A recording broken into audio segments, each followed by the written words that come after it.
Vamos abrir então no Evangelho de Mateus. Nós vamos continuar as bem-aventuranças. Nós estamos já há vários domingos, compartilhando o Sermão do Monte, as bem-aventuranças. Então vamos ler do verso 3, Mateus, Evangelho de Mateus, capítulo 5, os versículos de 3 a 7. Esta vai ser a quinta bem-aventurança hoje, Nesse domingo nós estaremos com a quinta bem-aventurança. Então vamos lá. Bem-aventurados os humildes de espírito, porque deles é o reino dos céus. Bem-aventurados os que choram, porque serão consolados. Bem-aventurados os mansos, porque herdarão a terra. Bem-aventurados os que têm fome e sede de justiça, porque serão fartos. E hoje, verso 7, bem-aventurados os misericordiosos, porque alcançarão misericórdia. Essa é a quinta bem-aventurança. Eu quero ler aqui um parágrafo desse livro, nós estamos nos inspirando nele. Estudos do Sermão do Monte, do Dr. Martyn Lloyd-Jones. E ele resume tudo que a gente falou até agora, introduzindo para essa quinta bem-aventurança. Sou humilde de espírito. Percebo que não há qualquer retidão em minha pessoa. Entendo que, se posto face a face com Deus e com a sua justiça, eu estaria irremediavelmente perdido, nada posso fazer. E não somente isso, mas também lamento-me, chorando, por causa do pecado que está em mim. Além disso, em resultado das operações do Espírito Santo, eu cheguei a tomar consciência da negridão do meu próprio coração. Sei o que significa clamar: desventurado homem que sou, quem me livrará do corpo desta morte? Desejando me ver liberto da vileza que se manifesta em meu interior. Mais do que isso, mostro-me manso, o que significa que agora já recebi uma visão autêntica de mim mesmo, entendendo que ninguém pode prejudicar-me deveras, que ninguém pode realmente ofender-me, que ninguém jamais pode dizer algo demasiadamente pesado ao meu respeito, porque eu já vi a mim mesmo, e o meu maior inimigo desconhece o que há de pior dentro de mim. Forte isso, Vi a mim mesmo como alguém verdadeiramente odioso, e é justamente por essa razão que tenho sentido fome e sede de justiça. Eu achei esse parágrafo que resume bem o que a gente já falou até agora. Eu reconheço minha pobreza espiritual, minha dependência total de Deus, choro por essa condição, e então me torno manso, parecido com Cristo. Então nada pode mais me ofender, me atingir, porque eu entreguei-me completamente ao Senhor. E clamo por sede, tenho sede de justiça, tenho fome de justiça e clamo pela justiça de Deus, que é o quê? Conhecê-lo. E me conformar com a imagem de Cristo, ou seja, me parecer mais com Jesus.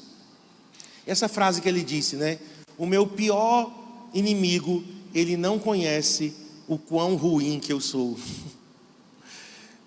E eu já tinha ouvido essa frase do Charles Spurgeon, eu acho que baseado, Lloyd-Jones veio depois do Charles Spurgeon, então eu acho que ele ouviu o que o Charles Spurgeon disse. Ele disse: olha, se falarem mal de mim, não tem problema, eles não sabem realmente quem eu sou. Eu sou muito pior do que eles falam. Então, nós estamos agora entrando na quinta bem-aventurança. Bem-aventurados os misericordiosos, porque alcançarão misericórdia. Queridos, até agora, nós tínhamos visto as necessidades de um cristão. O cristão tem que reconhecer sua dependência de Deus, chorar, lamentar. Ele precisa imitar a Cristo em sua mansidão, e ele precisa clamar com fome e sede de justiça. Tudo isso fala das necessidades de um cristão. Mas a partir desta quinta bem-aventurança, Jesus muda. Ele agora vai falar da disposição que nós temos que ter. Até aqui vimos a nossa necessidade, mas agora nós precisamos entender que há uma mudança promovida por Deus em nossas vidas quando nós nascemos de novo. Quem nasce de novo apresenta o fruto do Espírito, os resultados de quem teve um encontro com Deus. Ninguém pode dizer que teve um encontro com Deus e não mudar. Se eu digo que eu tive um encontro com Deus, que eu nasci de novo, que eu sou um cristão verdadeiro, não apenas de palavras, e isso significa que os resultados precisam aparecer em minha vida. A gente já explicou, né, que Jesus ele não organizou as bem-aventuranças de forma assim aleatória. Jesus ele segue uma sequência e cada bem-aventurança depende da anterior. Então, se eu sou misericordioso, primeiro é porque eu tive fome e sede de justiça. Eu quero conhecer Deus e eu quero imitar o caráter de Cristo. Por isso, pode-se dizer que eu sou misericordioso. Se eu não conheço Deus, se eu não tenho fome e sede de justiça, eu não tenho como ser misericordioso. Porque não há bondade em nós mesmos. O ser humano, ele nasceu em pecado, corrompido pelo pecado, e não há uma bondade que a gente possa dizer que brota de nós mesmos. Por exemplo, perdoar. Quem é que quer perdoar, naturalmente falando? Ninguém. A verdade seja dita. Nós queremos é vingança. Vamos ser bem sinceros. Então é necessário nascer de novo. Essa mudança de condição espiritual, o coração de pedra, ele é tirado e colocado um coração agora de carne, sensível a Deus. E então a gente começa a produzir o fruto do Espírito. O resultado começa a aparecer. Jesus aqui ele estava, retratando o crente e o seu caráter. Então não basta a gente dizer, eu sou um cristão. O cristão, ele evidencia, ele mostra em sua vida o caráter. O Sermão do Monte é um teste. Porque o Sermão do Monte, ele sonda o nosso coração. E se você, ao ler o Sermão do Monte, ou ouvir as mensagens do Sermão do Monte, você não se incomoda, você não se sente impelido a mudar, você não se sente desafiado a uma transformação, então eu te aconselho que você desconfie seriamente se você nasceu de novo. Seja bem sincero com você mesmo. Você não pode estar se auto-enganando. Ao ler o Sermão do Monte, o que é que isso provoca em sua vida? O que isso provoca em mim? Me confronta? Me desafia? Me incomoda? É um santo incômodo. Se o Sermão do Monte não nos desafia a uma mudança, provavelmente a gente não é cidadão do reino de Deus. Em outras palavras, não nascemos de novo. A gente pode ser um frequentador de igreja evangélica, a gente pode ser um religioso, mas um verdadeiro cristão, ele é desafiado pelas palavras de Jesus. E você se compara, peraí, o que Jesus está falando é o que eu estou vivendo? O que Jesus está dizendo é o meu dia a dia? Porque senão, irmãos, nós estamos apenas em um clube social. E igreja não é um clube social. Apesar de ser um grupo social, mas a igreja é a reunião dos santos. Aqueles que nasceram de novo e que querem se parecer com Cristo. A ênfase do Evangelho, preste atenção, não é no fazer. A ênfase do Evangelho é no ser. A essência é mais importante do que a aparência. Vocês lembram da figueira cheia de folhas? E Jesus procura fruto na figueira. E se ela estava cheia de folhas, provavelmente é porque era a época dela apresentar frutos. Mas ela não tinha frutos. E Jesus então amaldiçoa. E ela se seca. Porque o que Deus está procurando em nossas vidas não é aparência. Não são folhas. E é interessante que quando Adão e Eva caíram, pecaram, o que foi que eles fizeram? Pegaram folhas de quê? De figueira e costuraram aventais para cobrir a sua nudez. E é isso que a humanidade está fazendo, sempre. Nós estamos querendo paliativos. A gente não está muitas vezes indo em busca da solução, que é o Senhor. Por isso que é necessário nascer de novo. Uma experiência com Cristo, pessoal com Cristo. Então o ser é mais importante do que o fazer. Nossas atitudes são mais importantes do que nossas ações. Atitude fala do interior, do meu coração. Por que eu quero ser pastor? No meu caso, por que eu sou pastor? Nós vamos completar 30 anos de casados esse ano e ano que vem 30 anos de ministério pastoral. Esse mês de julho eu completei 38 anos de convertido. Cristiane 39. Nós entregamos nossas vidas a Jesus com 14 anos aproximadamente. Eu ia fazer 14. Nós éramos adolescentes. E entregamos a vida a Jesus e a partir dali a gente tem um desejo crescente de servir a Deus. E o nosso desejo é que todos também sirvam a Deus. Até eu comentei sobre isso, né? Eu queria que todos tivessem a mesma entrega, a mesma intensidade. Eu queria que todos tivessem a mesma fome.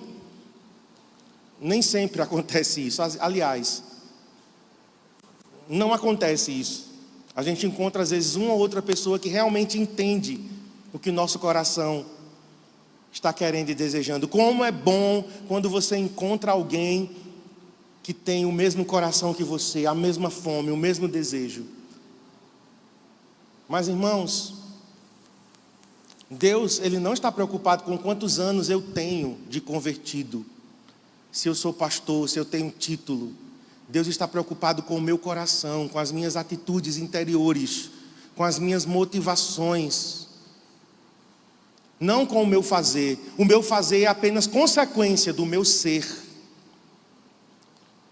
O Espírito de Deus passa a controlar a vida de quem nasceu de novo. Então não é um esforço eu ser cristão. Se você está se esforçando para ser um cristão, tem alguma coisa errada. Porque ser um cristão é natural. Porque você nasceu de novo. Eu comparei com falar português. A minha língua materna é português. Eu também falo espanhol. Eu aprendi espanhol quando eu estava na Bolívia. Mas não é minha língua materna. E depois de alguns anos sem falar espanhol, teve uma época que eu já preguei em espanhol, ministrava louvor em espanhol. Eu estava caminhando para uma fluência mesmo. E eu queria o sotaque, né? Eu queria que as pessoas que me ouvissem lá não desconfiassem que eu era brasileiro. E claro que isso leva muito tempo. Mas eu estava caminhando na fluência. Só que eu voltei para o Brasil, perdi a fluência. Hoje, quando eu vou falar espanhol, está travado. Eu sinto a língua pesada. Eu encontrei uma menininha em Muro Alto, essa semana quem estava lá de férias, e ela era argentina. Ela estava brincando com Laila, e aí eu fui falar com a menina, né? E aí eu perguntei a ela, como é seu nome? Aí quando ela falou, Matilda. E na hora eu não entendi. Ela falou rápido e talvez meu ouvido não estava tão afinado. E eu, como? Matilda. E aí de novo, como? E aí na terceira vez, Matilda. Olá, Matilda. Eres argentina? Eres de Buenos Aires? Mas, sabe, não é natural como eu estou falando com vocês aqui. Para falar em português eu não penso, eu falo. Para ser um cristão, eu não fico calculando todo dia, eita, agora eu sou um cristão, agora eu vou fazer isso. Agora... Não. Se eu nasci de novo, isso flui na minha vida. Amém? É natural. Por quê? Porque eu não estou controlando o cristianismo. Eu não estou controlando Cristo. É Cristo que está me controlando. O apóstolo Paulo disse em Gálatas, abre aí por favor, não vai estar projetado, mas se você tem sua Bíblia, acessa ou abre. Gálatas 2:22. Gálatas 2:20, desculpem. Gálatas 2:20, não sou eu mais quem vivo, mas Cristo vive em mim. Se Cristo vive em mim, vive através de mim, então na minha vida diária, eu vou ser exatamente um cristão nascido de novo. Na minha vida diária, o tempo todo, eu estarei proclamando quem exatamente eu sou. Eu sou pobre de espírito, eu choro e lamento por essa condição. Eu sou manso ou não. Eu tenho fome e sede de justiça ou não. Mas na minha vida diária, na minha casa, no meu casamento, com os meus filhos, quando eu estou no trânsito, quando eu estou lá na universidade como servidor público federal, quando eu estou na roda com os meus discípulos, quando eu estou na praia, não importa. Eu sou nascido de novo, quem vive em mim é Cristo, então Ele vai fluir na minha vida naturalmente. Então eu não preciso me vestir como crente, eu não preciso cortar cabelo como crente, que não existe isso. Eu vou cortar meu cabelo como crente.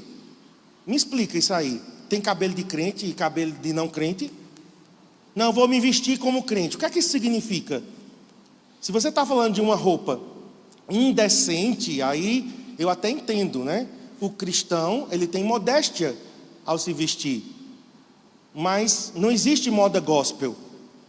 Apesar de já terem criado essa moda, mas ela não existe. Nós encontramos um estilo de vida chamado cristianismo. Uma forma de ser e de se viver, porque Cristo vive em mim e isso então está fluindo naturalmente na minha vida. Agora vamos ver o que é misericórdia. Antes de falar o que é misericórdia, deixa eu fazer uma observação do que não é misericórdia. Até para ficar mais claro para você. Algumas pessoas confundem misericórdia com complacência. O que é uma pessoa complacente? É uma pessoa que cede. É uma pessoa que evita conflitos, que evita confronto. É uma pessoa que quer paz a qualquer custo. E a próxima, depois dessa, é limpos de coração e aí pacificadores, né? Bem-aventurados os pacificadores. E Jesus não estava dizendo que a paz ela vai ser obtida a qualquer custo, não.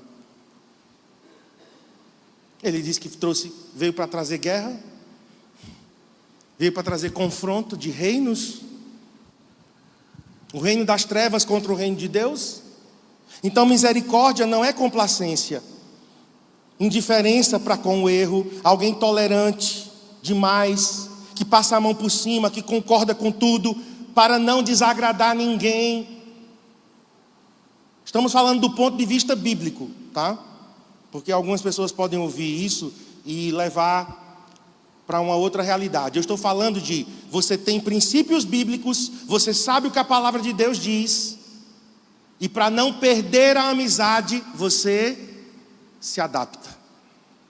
Camaleão, crente chuchu. Né? Pega o gosto do meio onde está. Chuchu é assim, você bota no doce, ele fica doce. Você bota no salgado, ele fica salgado. Você bota ele na água, ele fica com gosto de água, nada.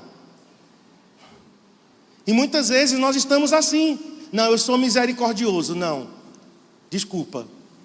Você é complacente, você é medroso, você não quer confronto, você não quer conflito, você não quer desafiar as pessoas a uma mudança. Você não quer se posicionar, porque às vezes se posicionar significa o quê? Portas fechadas.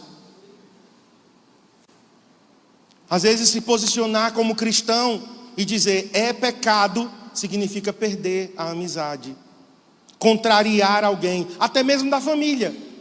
Estava citando o exemplo, né? Eu pastoreei minha mãe. Não é fácil você pastorear a sua própria mãe. Jesus que o diga. Nas bodas de Caná, Maria, né? Jesus, faltou o vinho. Mulher, não é chegada a minha hora. Porque a partir dali, ele não era mais o filhinho de Maria. Ele era o Messias. Mulher, não é chegada a minha hora. Olha como ele fala para a mãe, né? Parece grosseria, mas não é grosseria. Ele estava dizendo: a partir de agora, quem manda sou eu.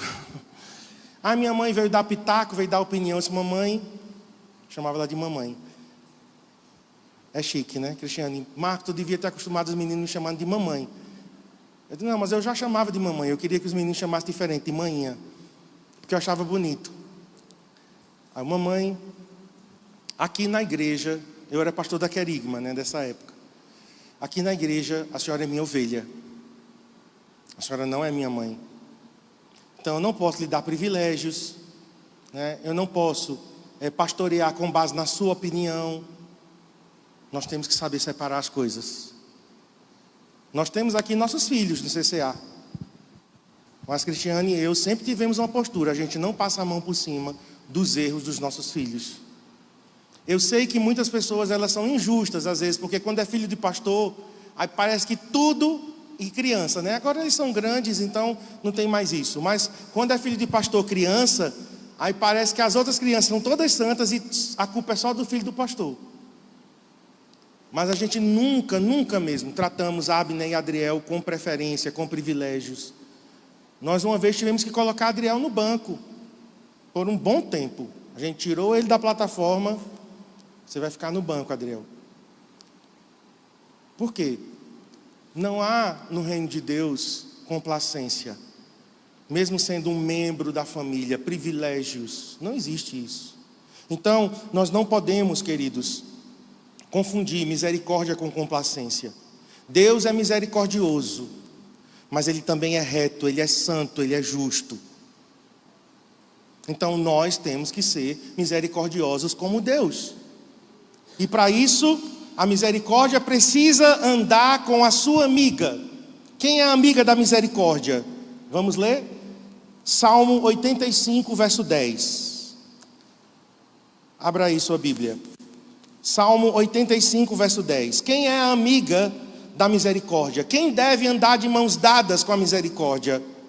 Salmo 85 diz: graça e verdade se encontraram. Em outra versão diz: misericórdia e verdade se encontraram. Então está claro, a misericórdia, ela não pode andar sozinha. Porque se a misericórdia andar sozinha, ela acaba cedendo, sendo complacente.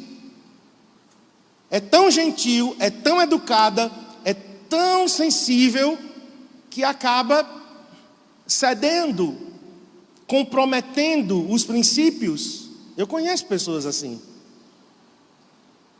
Mas também o outro extremo, verdade. A verdade, ela é nua, ela é crua. A verdade, ela é dura.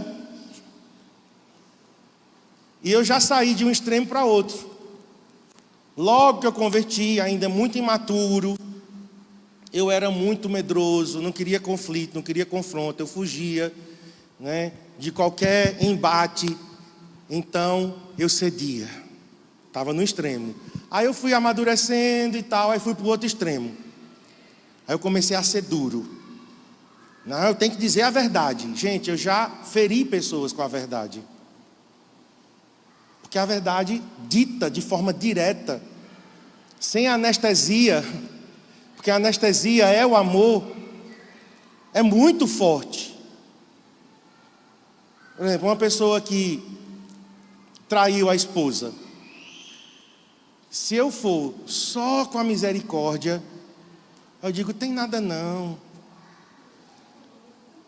tem nada não, se levante, eu lhe entendo, né? Você é fraco, eu também sou, e quase que eu vou para o buraco junto com ele, né? Para não desagradar. Isso é uma coisa. Outra coisa é: vem cá, adúltero, tu vai para o quinto dos infernos, adúltero. É a verdade. Se ele não se arrepender, ele vai. Mas é duro demais. Então a misericórdia e a verdade, elas têm que se encontrar e elas precisam andar de mãos dadas. Então o que é que eu faço com misericórdia e verdade? Eu digo: querido, você pecou. Com um sorriso assim, né? Você pecou. Trair a esposa é pecado, é adultério. Você está errado. Se você não se arrepender, você vai sofrer as consequências. Mas, se você se arrepender, há esperança para você. Você pode se arrepender e mudar de vida. Veja, eu estou unindo a misericórdia e a verdade. Eu não estou abrindo mão dos princípios de Deus, mas eu também não estou passando a mão por cima e dizendo continue do jeito que está. Vocês sabem que existem igrejas hoje que as pessoas entram e a mensagem é essa: venha do jeito que está, continue do jeito que está, porque Deus lhe ama e lhe aceita do jeito que você é. Não é a mensagem bíblica essa. A mensagem bíblica é: venha do jeito que está, a gente te abraça, a gente te acolhe, mas Deus é um Deus que muda a sua vida, se você quiser. E a gente vai respeitar a sua decisão. Porém, eu deixo claro para algumas pessoas: se você não mudar de vida, se você decidir praticar algumas coisas, aqui no CCA, você pode vir para o culto, você vai ser bem-vindo, você vai ser bem recebido. Nós não aceitamos aqui nenhuma forma de discriminação, nem por raça, nem por sexo, nem por identidade, nem por classe econômica, nada.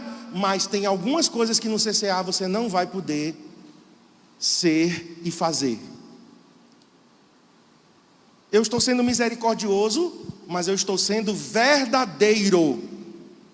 Porque hoje aí no mundo, você tem que ser complacente, você tem que aceitar tudo, você tem que incluir todos, e você não estabelece condição nenhuma. Mas em algumas igrejas é tão rígido, a verdade é tão nua e crua, que fere, e ninguém quer ficar. Então nós não diminuímos os padrões bíblicos, e quem sabe do CCA, desde o início do CCA, nós sempre fomos uma igreja que acolhe a todos. Teve uma época aí que teve a polêmica, né, em outro festival, né, da peça, do teatro, de Jesus, travesti, não sei o quê. Foram na rede social e disseram que nós éramos uma igreja homofóbica, transfóbica, que éramos uma igreja, isso e aquilo. E é tudo mentira. Porque as pessoas sabem que aqui elas são amadas e acolhidas, mas aqui elas ouvem a verdade. Se elas quiserem mudar de vida, elas mudarão. E a gente já deixa claro, olha, para você se tornar um membro do CCA, você precisa aceitar o que a Bíblia diz a respeito da sua vida, da sua conduta, dos seus valores. Então a misericórdia e a verdade precisam andar de mãos dadas. Amém? Misericordiosos e verdadeiros. Verdadeiros e misericordiosos. Temos um alto compromisso com a verdade e temos um alto compromisso com a misericórdia, de aceitar, de amar. Aceitar no sentido de acolher, né? De respeitar, não no sentido de concordar, mas acolher nós devemos. Então, o que é ser misericordioso? Agora vamos ver de modo positivo. A palavra misericordioso significa gentil, compassivo, solidário, sensível. Uma pessoa que combina intenção com ação. É muito forte isso. Misericordioso não é apenas alguém que fala, é alguém que fala e pratica. Intenção com ação. Benevolência é uma palavra que eu acho que descreve bem o que é uma pessoa misericordiosa. Benevolente significa alguém que é bom, sente bondade, mas transmite essa bondade em forma de benignidade. Benevolência é sinônimo de benignidade. O que é benignidade? Bondade em ação. Então você apenas não sente bondade no coração. Não é suficiente. Você vê alguém sofrendo e você, estou sentindo tanta dó, estou sentindo compaixão, estou sentindo pena dessa pessoa. A gente não usa muito essa palavra pena, né? Mas eu estou sentindo compaixão. Sim, mas você está fazendo o quê? Porque não é suficiente sentir. Misericórdia é uma palavra que envolve sentimento e ação. Eu devo admitir que já falhei muitas vezes em sentir apenas bondade, sentir a dor do outro e não fazer nada, não é suficiente. Em Tiago diz o quê? Que a fé sem obras é morta. Se alguém entrar com fome aqui dentro, não basta apenas orar por ela. Eu oro, Senhor, abençoe essa pessoa que está com fome. Senhor, tira a fome dela, Senhor. Aí Deus está dizendo, é você que vai tirar a fome dela. Alguém que entra com frio aqui. É isso que Tiago diz. Porque a bondade tem que entrar em ação. A gente chegou de viagem, estávamos sem nada em casa. Nada mesmo, literalmente. Não tinha nada, eu fui para o supermercado, a pulso, mas fui. Cristiane foi se embelezar e eu fui para o mercado. E aí na saída, um rapaz me abordou. E eu vi que ele não estava bêbado, né, não estava meio noiado. Que ele era um cara assim, um pai de família. E ele, o senhor tem algum dinheiro para me dar? Eu disse, estou sem nada aqui, realmente. Estava até sem carteira, só levei o celular. As moedas que eu tinha, eu já tinha dado na viagem. Aí ele disse, mas o senhor pode me dar alguma coisa que o senhor comprou, que aí eu levo para casa.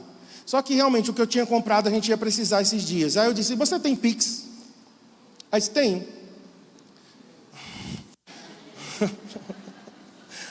Vamos transformar a esmola digital agora. Aí ele chamou a esposa, fulana, qual é o nosso Pix? Aí me deu o número de telefone, e aí eu fiz um certo valor, e foi até mais do que eu daria de moedas, e eu daria um item lá a ele. Aí quando eu mostrei a ele, ele ficou tão feliz, ele quase que me carrega nos braços. Eu vou lhe ajudar, o senhor tirar o carro. Eu disse, não precisa não, está bem tranquilo aqui, fique tranquilo.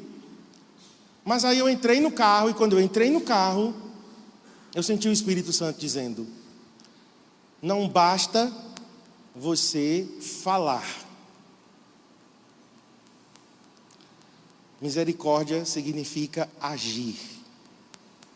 E quantas vezes a gente tem bondade, mas bondade só para nós mesmos? Vamos admitir isso? Balança a cabecinha assim, como um calanguinho. Bondade só para nós mesmos. Misericórdia, ela é expressa. A misericórdia, ela aparece. A palavra misericórdia é a junção de duas palavras, miséria e cordes. Miséria, você já sabe o que é, desgraça, sofrimento. E cordes significa coração. Então misericórdia é uma palavra que veio do latim, juntando miséria com coração. Significa o quê? Eu trazer para o meu coração, para os meus sentimentos, as misérias e sofrimento dos outros, mas não apenas trazer para o meu coração, mas me leva a tomar uma iniciativa. Compaixão, sente o que o outro sente, mas não apenas fica nisso. Ser misericordioso me leva a agir. Qual o maior exemplo que nós temos? A parábola do samaritano, que nós chamamos o bom samaritano, mas isso não está na Bíblia, né? Foi um acréscimo lá, um título, porque tem gente que acha que aqueles títulos que tem, né, são canônicos. Não, os títulos foram acrescentados. O texto bíblico é canônico. E lá está dizendo um certo samaritano. É assim que Jesus descreve aquele homem, sem glamour, sem purpurina, né? Sem chamar ele de bom. Não, Jesus diz assim, um certo samaritano. Eu acho que Jesus fez isso de propósito. Por quê? Porque ele queria que a gente se identificasse. Ele queria que eu e você disséssemos, se é um certo samaritano, e os samaritanos são desprezados, os samaritanos são discriminados, então eu posso ser igual a esse samaritano. Foi o que aconteceu? Um homem descendo de Jerusalém para Jericó, foi abordado por ladrões, assaltado e levou uma surra. Ficou ferido na beira do caminho. Passou quem? O levita, que não parou. Passou o sacerdote, que não parou. Ou seja, pessoas religiosas, que frequentam o culto das 19, que toca no louvor, que é pastor, que tem título. Passou, viu, talvez até sentiu, nossa, todo ferido, ensanguentado, levou uma surra, mas agora não tenho tempo. Pode até ter bondade, mas não teve benignidade, não teve ação. E aí a Bíblia diz que um certo samaritano, desconhecido, sem nome, viu o homem jogado à beira do caminho, parou, conversou, soube o que aconteceu, mas não ficou apenas nisso. Tirou da bolsa óleo, azeite, tirou da bolsa vinho, que era os remédios da época, limpou as feridas, atou as feridas, colocou o homem em cima do animal e levou ele para a hospedaria. E chegando na hospedaria disse: cuidem dele, eu pago adiantado 2 denários, 2 dias de diária. Eu pago 2 diárias, e na volta, se tiver mais alguma coisa eu completo. Jesus disse: esse foi o que era o próximo daquele que foi ferido, que foi roubado e assaltado. Porque a pergunta era: quem é o meu próximo? Jesus estava dizendo: um samaritano, um desconhecido, teve misericórdia. Ser misericordioso, irmãos, em primeiro lugar é isso. É imitar o samaritano. Porque Jesus fez isso por nós. Pensa comigo, eu e você, quando a gente foi encontrado por Jesus, em que situação a gente se encontrava? Em que lugar nós estávamos? Eu estava ferido, arrebentado, apesar de só ter 13 anos, mas tendência a suicídio, depressivo, odiando meu pai, preso em pornografia. Foi assim que Jesus me encontrou. Frequentador de igreja evangélica, porque eu ia a pulso com a minha mãe, mas ia, que ai de mim se eu não fosse. Ela dizia: você não é nem besta de não ir. Você vai. Eu vou para dormir. Vai. Você dorme lá, mas você dorme na igreja. Eu quero ficar assistindo os Trapalhões. Eita, novinho. O quê? Vai comigo para a igreja. Mas eu vou assistir o Fantástico. Não, vai não. O Fantástico é na igreja, vamos. E eu era um religioso, obrigado a ir para a igreja, tinha raiva de ir para a igreja. E Jesus me encontrou. Se eu odiava meu pai, o que é que Jesus diz? De quem odeia alguém? O que é que Jesus diz? Vamos lá, digam, não tenho vergonha não. Eu era o quê? Um assassino. É difícil a gente admitir essas coisas, é ou não é? Mas Jesus disse: olha, se você no coração odiar alguém, você matou essa pessoa. Eu era um assassino do meu próprio pai, patricida é o nome. Olha que lindo, não é patricinha não. Patricida. Foi assim que Jesus me encontrou, queridos. Eu não merecia. Eu estava ali à beira do caminho, ferido, machucado. Jesus parou, Jesus conversou comigo, Jesus tratou minhas feridas.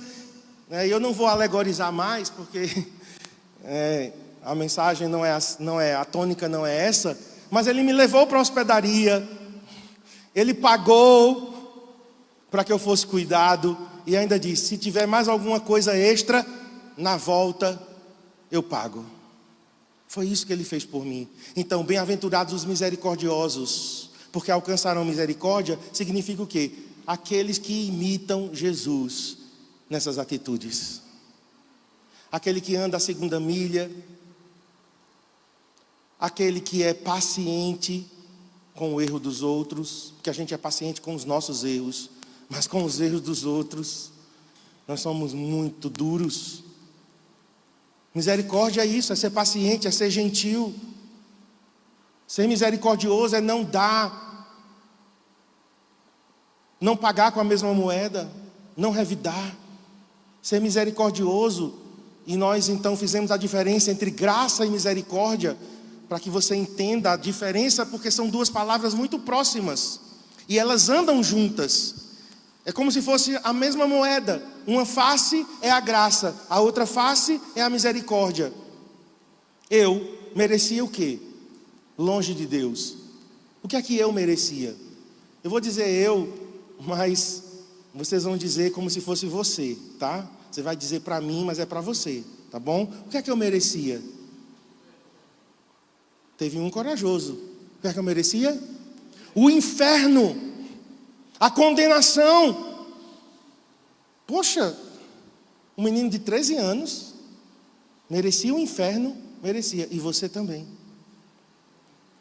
Porque estávamos longe de Deus.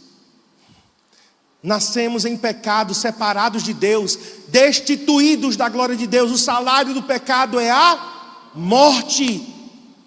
Isso é evangelho, gente. Eu merecia o inferno, eu merecia a condenação. Aí Deus não me deu o inferno. Como é o nome disso? Misericórdia. Misericórdia é Deus não me dar o que eu merecia. Eu merecia o inferno, Deus não me deu o inferno. Mas Ele foi além. Ele disse, você não merece, você merece o inferno, mas você não vai para lá. Agora você, Marcos, não merece o céu, mas através de Cristo, você vai para lá. O nome disso é graça. Graça é o quê? Eu receber o que eu não merecia. E misericórdia é eu não receber o que merecia. Entenderam?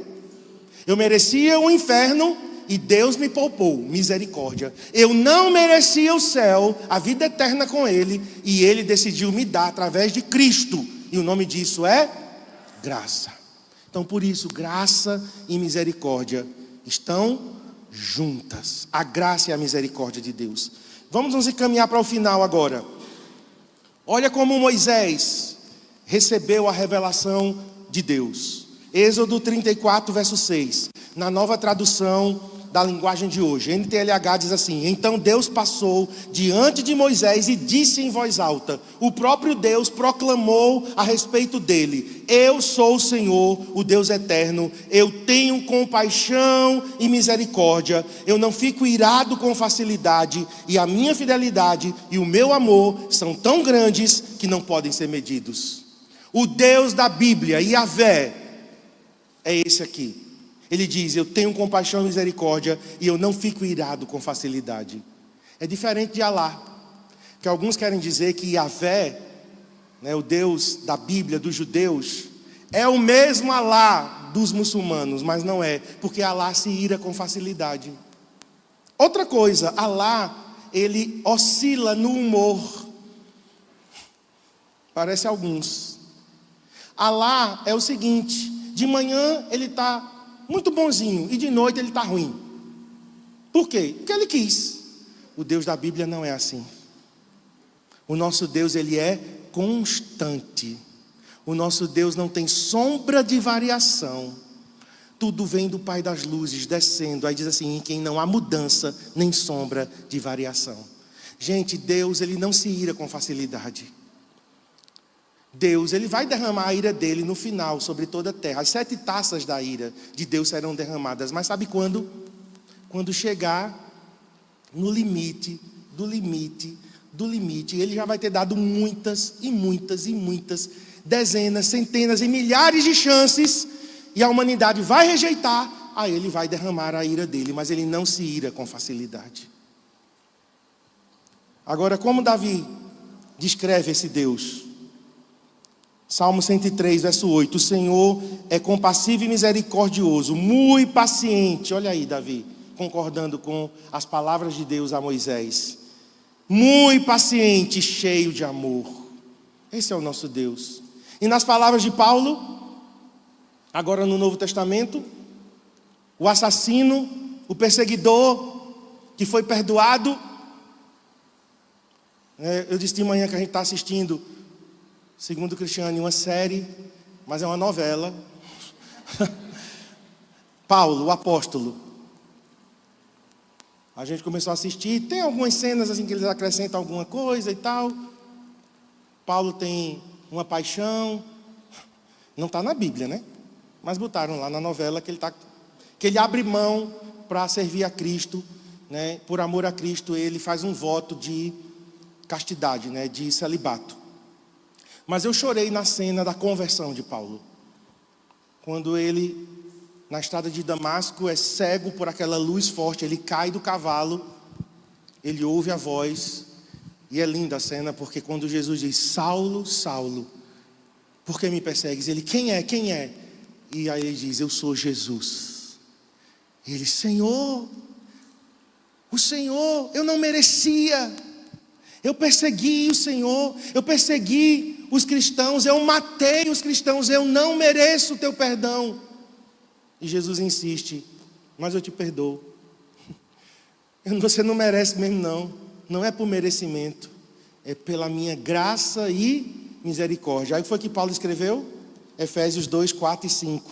Mas Deus, sendo rico em misericórdia, por causa do grande amor com que nos amou, e estando nós mortos em nossos delitos, nos deu vida juntamente com Cristo, pela graça sois salvos. Amém?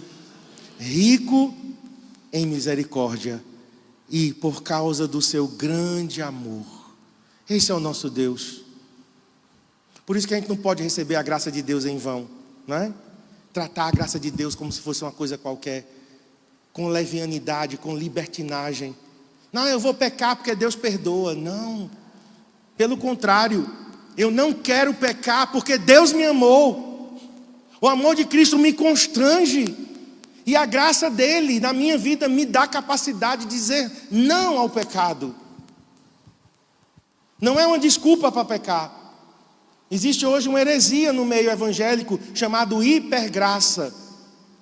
A hipergraça diz o seguinte: que Jesus na cruz morreu pelos pecados passados, atuais e presentes. Beleza, é verdade. Aí a hipergraça diz o seguinte: então a gente pode pecar, porque já está tudo perdoado. Olha que sutileza.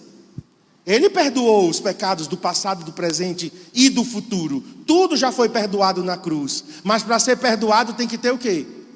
Arrependimento.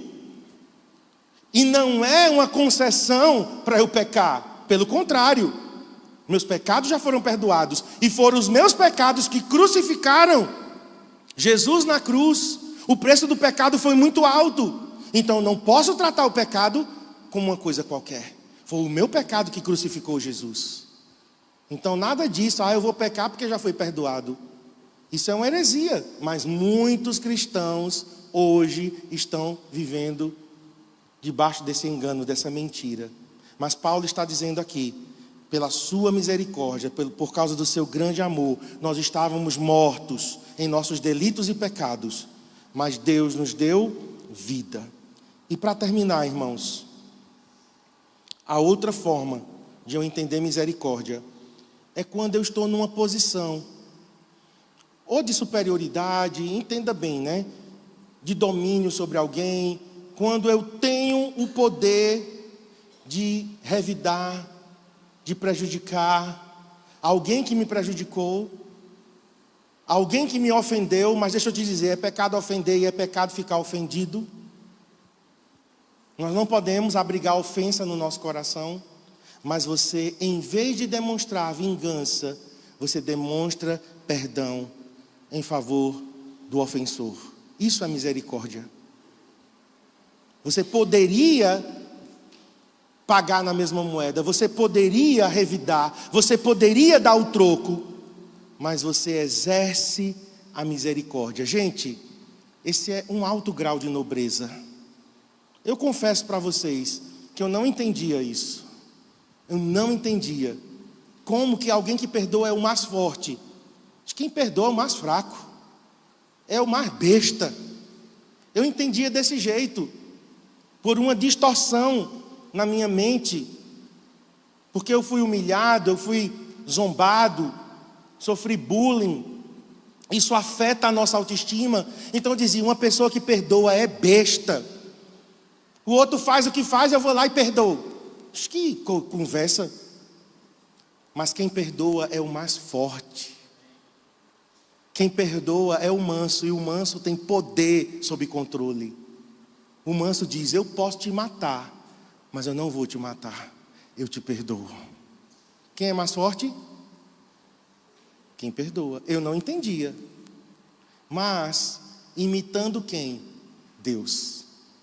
Porque Deus poderia nos matar e decidiu nos perdoar. Quem é o mais forte, a gente ou Deus? Deus. Então, nobreza. Eu tenho pedido a Deus essa nobreza em meu coração. Senhor, eu quero ser nobre, porque eu sou filho do rei. A Bíblia diz que somos reis e sacerdotes. A nobreza tem que fazer parte dos nossos atos. Uma pessoa mesquinha, que faz questão por picuinha, por besteira, vive em rede social, né? Porque todo mundo em rede social tem coragem de falar, mas não tem coragem de falar cara a cara, né? Às vezes covardes, até cria um perfil anônimo.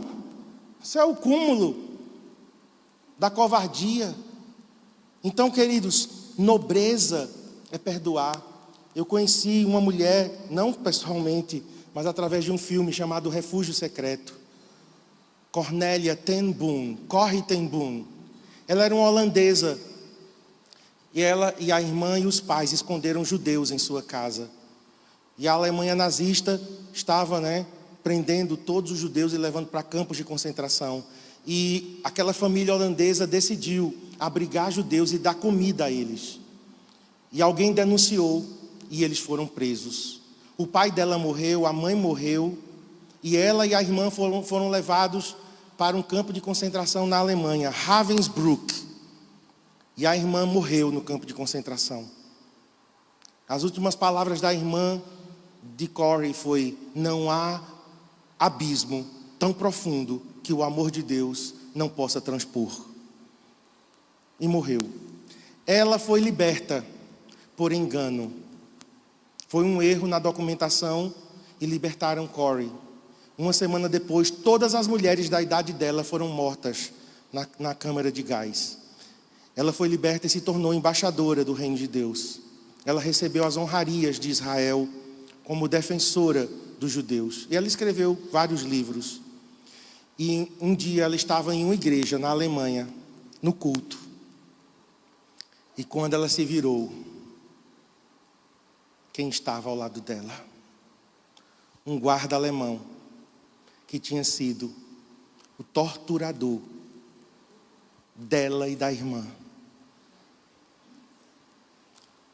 E ela, quando olhou para aquele guarda, ela disse que nunca sentiu o amor de Deus fluindo na vida dela de uma forma tão forte como naquela hora. Ela foi em direção dele, apertou a mão dele, porque ele agora tinha se convertido. E ela disse: eu te perdoo, você é meu irmão em Cristo. Eu te pergunto, quem é mais forte nesse momento? Quem perdoa ou quem recebe perdão? Quem perdoa. Então, a gente vai orar, mas antes deixa eu te explicar. Algumas pessoas entendem errado o Pai Nosso. Tem gente que nem ora o Pai Nosso. Pai nosso que estás no céu, santificado seja o teu nome, venha a nós o teu reino, seja feita a tua vontade, assim na terra como no céu. O pão nosso de cada dia nos dá hoje. Tem gente que não ora. E perdoa as nossas dívidas, assim como nós perdoamos aos nossos devedores. Na versão católica diz o quê? Perdoai as nossas ofensas, assim como temos perdoado aos que nos têm ofendido. Tem gente que não ora isso. E aí algumas pessoas entendem o seguinte: se eu não perdoar, eu não sou perdoado por Deus. Se eu não for misericordioso, Deus não será misericordioso comigo. E não é isso, queridos. É o meu próprio exemplo que eu dei hoje. Eu fui perdoado aos 13 anos de idade, quando eu confessei Jesus Cristo como meu Senhor e Salvador. Mas eu ainda odiava o meu pai. Aos 13 anos. Eu perdoei meu pai aos 20 anos. Foi 6 a 7 anos de um processo. Mas eu fui perdoado quando? Quando eu me arrependi e confessei Jesus como meu Senhor e Salvador, ali eu fui perdoado imediatamente. Então, se Deus só me perdoasse quando eu perdoasse o meu pai, eu não teria nascido de novo. Então, a gente entende isso de forma errada. Veja, o que Deus estava dizendo é o seguinte: porque eu fui perdoado abundantemente, eu devo perdoar abundantemente. Eu fui perdoado por Deus, eu devo perdoar. Quem tinha a dívida maior? No meu caso, vamos pensar. Eu tinha uma dívida para com Deus, certo? Marcos estava devendo a Deus e meu pai estava devendo a mim. Vamos comparar as dívidas. Quem devia mais? Eu a Deus ou meu pai a mim? O que é que vocês acham? A minha dívida para com Deus era muito, me ajudem, muito. E vamos passar a noite toda. A minha dívida com Deus era muito maior do que a dívida do meu pai para comigo. Então, se Deus me perdoou uma dívida maior, como é que eu não perdoo uma dívida menor? Já leram a parábola do credor incompassivo? Ele foi perdoado em uma dívida bilionária. E ele não quis perdoar uma dívida pequena. Então, eu perdoo porque eu já fui perdoado. Eu sou misericordioso porque eu já recebi misericórdia. Não pode parar em mim. Então, o cristão não tem opção. Se você disser que não perdoa, você está sendo desobediente. E mais, você está fechando o fluxo da graça na sua vida. Não é que Deus não quer te perdoar, é que Ele não pode te perdoar, porque você mesmo fechou. Eu não perdoo. Fecha, é como um cano. Entupiu o cano, bloqueou, a água não passa. Deus quer, mas Ele está impedido. Por quem? Por mim. Porque eu não perdoei. É simples. Eu sempre, queridos, eu vou encerrar com isso. Eu sempre fico sondando meu coração. Porque ao longo da vida a gente sofre injustiças e provoca também injustiças, né? A gente é ferido, mas a gente também fere, não é? É porque a gente se esquece. Quem fere se esquece. Quem é ferido não. Mas assim, durante a vida nós somos ofendidos, mas a gente também ofende. E eu sou do tipo que pego pesado comigo. Se aconteceu comigo alguma situação com uma pessoa e eu encontro essa pessoa, sabe o que é que eu faço?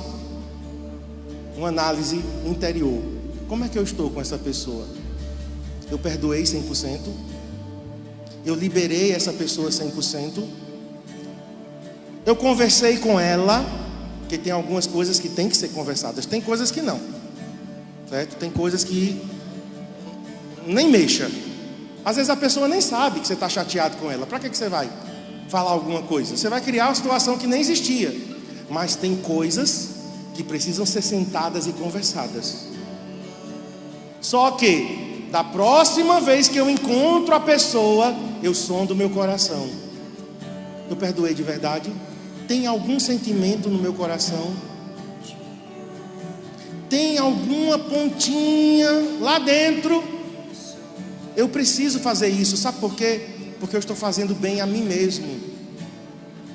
Eu estou me guardando, eu estou me preservando de não guardar raiz de amargura em meu coração e bloquear a graça de Deus na minha vida. Cristiane, ela sempre foi muito cuidadosa. Teve uma vez que eu estava com umas queixas com o pastor Iremar e eu não estava querendo falar. Aí eu fui falar com ela. Ela disse: epa, nem venha falar comigo.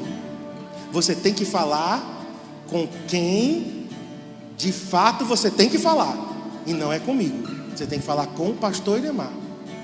E se você não for, eu te dou um prazo. Eu te dou um prazo de alguns dias. Se você não for, eu vou pedir para ele te procurar.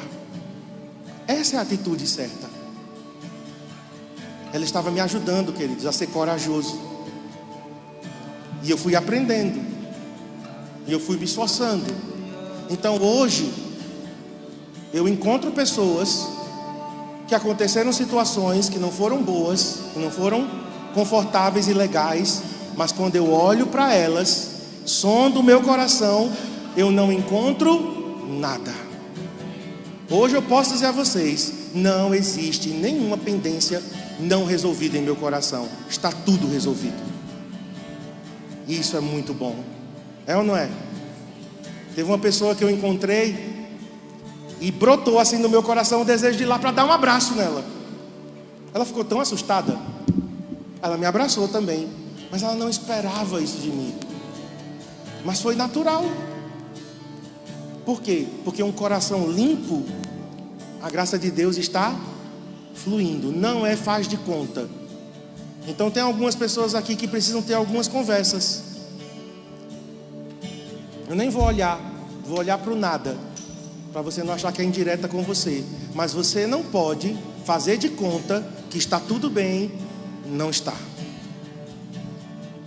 Verdade e misericórdia andam juntas. Algumas conversas são difíceis, mas são necessárias, para que haja completa libertação e a graça de Deus continue fluindo e fluindo e fluindo. Amém? Vamos orar? Fiquem em pé.